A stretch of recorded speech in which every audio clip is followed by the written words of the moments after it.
Flosstube, this is Danielle with Lovins Stitchin here for another Flossmas 2025 episode. Today is Friday, December 12th, 2025, and this is just a super quick check-in.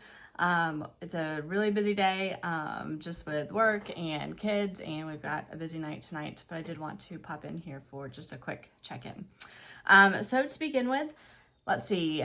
Yesterday, we did our annual tradition, which actually kind of flows into my tradition for today, of our Christmas train ride. So we started this tradition when my son was 6 months old, so his very first Christmas. And so we went on the holiday train last weekend, just the adults, but every year we do go on a Christmas train for the kids, like a Polar Express themed Christmas train. This one is not like the official Polar Express, but it's our local trains version of it, I guess you would say. So we have done that one for many, many years. But the very first one that we did was in North Carolina. We went to my sister-in-law's house. I'll pop a picture in if I can of my son when he was a baby. And the most memorable part, well, two memorable parts of that trip were the snowstorm that we had to drive through to get there because it was in mid-Georgia, not like north, kind of North Georgia, but still a couple hours from us. And then we traveled with them to North Carolina. It was only like an hour drive from them, I think. And it wasn't so bad the second day. The weather was better, but the snowstorm was pretty bad the first day. And then my son, this one was an official Polar Express one. And they sang like the hot chocolate song, and they had the little dancers dressed up in the baker's outfits. And my son absolutely loved this one girl, and he giggled every time she went by. In the video that we have, I was showing the kids last night, you can see him. You can't see her every time she walks by the aisle, but you can see his face. And you know she's walked by the face that he makes, and just like this jaw-dropping face. And for a 7-month-old, it was just really funny. So since then, we've done train rides every year with the kids. We did do one in Knoxville, which is a couple hours, hour and a half from us. But then since then, because having young kids, it's just easier to not travel. And since we have one that's local, we've been doing the local one. We do want to eventually go out and kind of venture to Nashville. I don't know if Atlanta has any, but Gatlinburg has one, and some other one. Asheville, I think, might have one, North Carolina. So just some ones that would be more, a little bit of a distance, but not quite local, just for some fun trips eventually, but when the kids are not maybe so young. So that was last night. The kids had a great time. They got to meet Santa, tell them their wish list. They got to write letters to Santa and put them in the little mailbox. They tell the story of Santa's first train ride to Chattanooga, which is super cute. We sang some songs, got hot chocolate and a cookie and a bell. And the bell, the elf who is kind of leading us on the train, she rings the bell in her ear and tells the kids which reindeer it is. So they know which reindeer they got, which is really fun. Or what reindeer the bell came from, I guess.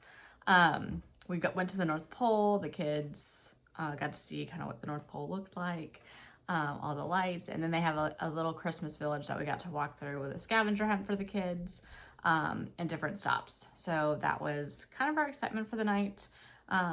Tonight we are going to my parents for another tradition, which is the Polar Express with Nana, or with Pop-Up, and so in hot chocolate. So they watch the movie with my dad, and he makes hot chocolate for them, and it's with all the cousins. So that's a tradition that we started a few years ago. So I do love that my parents are involved in these traditions and making memories with the kids, and they look forward to it every year.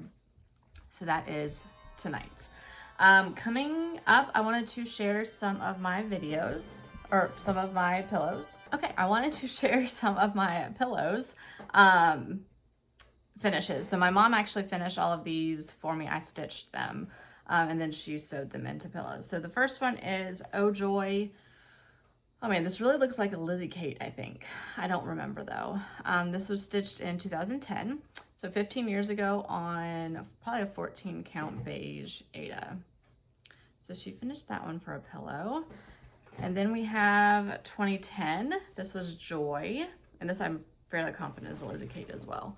And she finished it with, she sewed some fabric onto the sides and then kind of like I don't know what you would call that, a roll.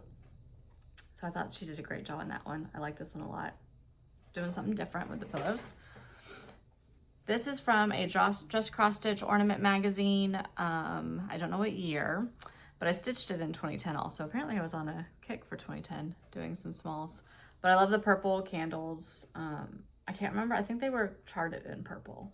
And then we just did some fabric, and my mom did some knots on the side with the cording. And these are all stitched on like a 14 count Aida, I think. This is another Lizzie Kate, lots of Lizzie Kates. No peeking. And I stitched this one in 2006, and my mom finished it. I think this was how it's finished in by Lizzie Kate.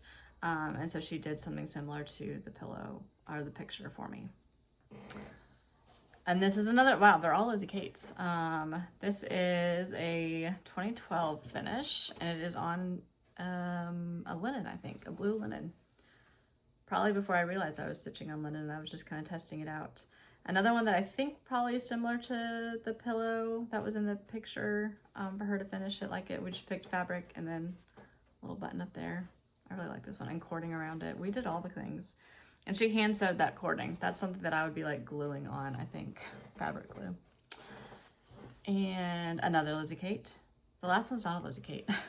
These are all underneath my Christmas tree, so I kind of just grabbed them. And I wasn't even looking at the designer. Snow Happens, 2011, I think. Yeah, 2011. And this one's back to Aida. And then this one is on a linen, a blue linen. This is a Little House Needleworks gingerbread. And that is the cording finish. And my mom actually did this one as well. So she finished all of these for me.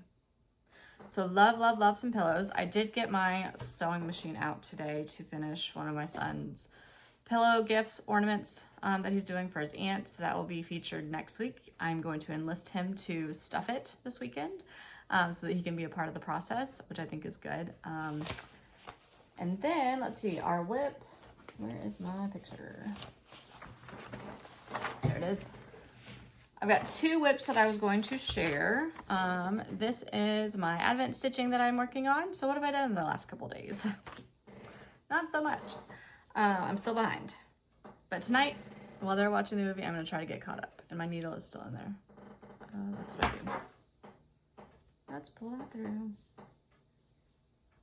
Make it a little bit prettier. Okay. So here is where I am at. I think I finished winter, and I did figure out where my mistake was, so that's good. And I was able to fix it. It was super small. So I had to take like 3 stitches out. So before I had moved on, I was able to fix it. And then these 2 stars in, and then I started working down here on the tree and the crow and snowflake and the border down here. So that is where I'm at. This is technically day 10 that I'm working on right now, but it's almost done. So I just have to finish a snowflake here, I think. I'm pretty sure that's it. There's a snowflake there. And then I don't know what I'm going to do next. I need to work on a house up here probably. But I need to do days 11 and 12 today to stay on task. So we'll see. That's where that is. And then I forgot to show a project that I'm working on for my kids. So every year we do hand or footprint gifts for my sister-in-law, who she loves these.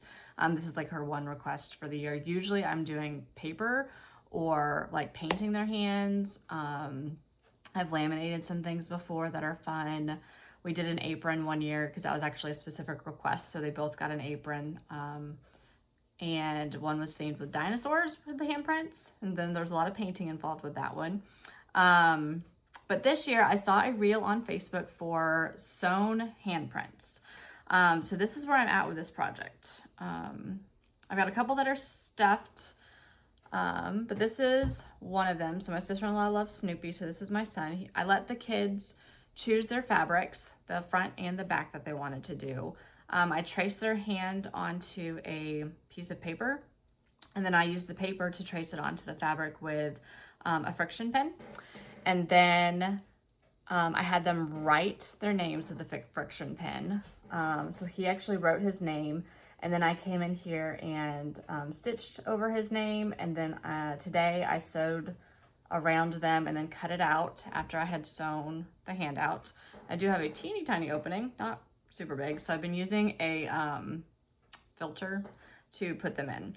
And for the fingers, I will show you. This one is ready to be sewn at the bottom.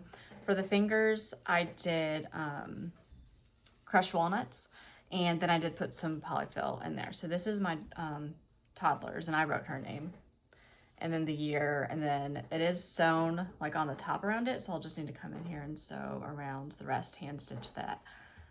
And then you're supposed to do a blanket stitch around the rest of them.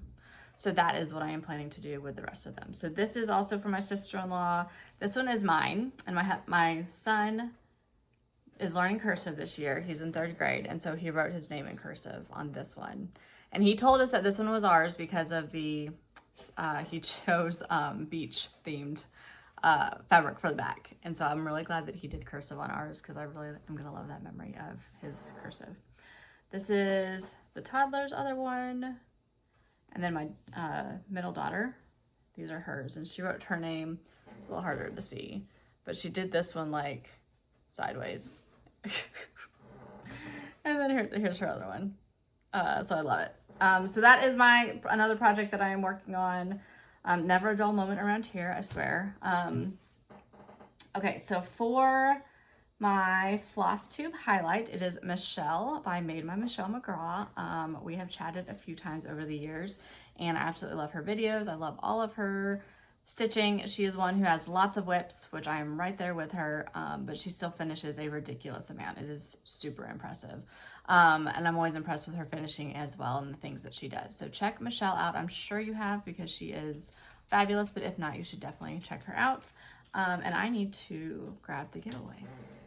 The giveaway for today is going to go in the theme of Lizzie Kate, since that seems to be the designer of the day. And these are what they're called the Nutcracker sleds. And I have stitched that one at least, and I've maybe stitched that one. I do have, this is a duplicate pattern, so I do have this pattern. But these are on these sleds that you can purchase. I think you can actually get them from 1-2-3 Stitch and some other places. And I've also used Hobby Lobby thread, or Hobby Lobby unfinished sleds that you can get, and I paint them, and they're very inexpensive. And I've also just used them as tag ornaments as well, so you can do it that way too. So for the giveaway, please be 18, like the video, subscribe, leave a comment answering the question, who taught you to stitch? And be a US resident. I think I forgot that part. Other than that, I think that is everything. So who taught me to stitch? My mom technically taught me when I was 10 years old, and I was in 5th grade, and she wanted me to have something crafty to learn and do with my hands. So she picked up a kit from, probably Hobby Lobby. And my aunt also stitches, my dad's sister, and she lived about an hour from us at the time. So she actually would, we'd go visit her, and she would help me a lot with things. And my uncle, who did not live near us at the time, but he stitches, so my dad's brother, they've got beautiful pieces that they've done. And then my cousin also stitches. So she is a little bit older than me, but I'm always able to talk like stitchy things with her. She actually joined me on a Flosstube episode like 2 years ago, so you should check that out. She's got some great stuff. So that is how I learned to stitch, and then I kind of took it away. I think I'm the one who has probably gone a little bit not overboard, right? We're not overboard, are we? Just really loved the craft and taken it to like a hobby level of stitching all the things, decorating all the things, gifting, collecting, obviously, and joining the Flosstube community as well. But I'm grateful for all of it, and I love just being able to do something with my hands, create gifts for people, and then also share my craft now with my kids and with you as well. So next week is hopefully going to be the ornament parade. I think we can do it by next week. And we're gonna let the little one say hi. You wanna say hi real fast? No, you don't need that. We just woke up from our nap. We're gonna go get the big kids up in a minute. Can you say bye? Say bye-bye. You're gonna wave? Can you say it? Can you say bye-bye? Okay, we'll just wave. Bye.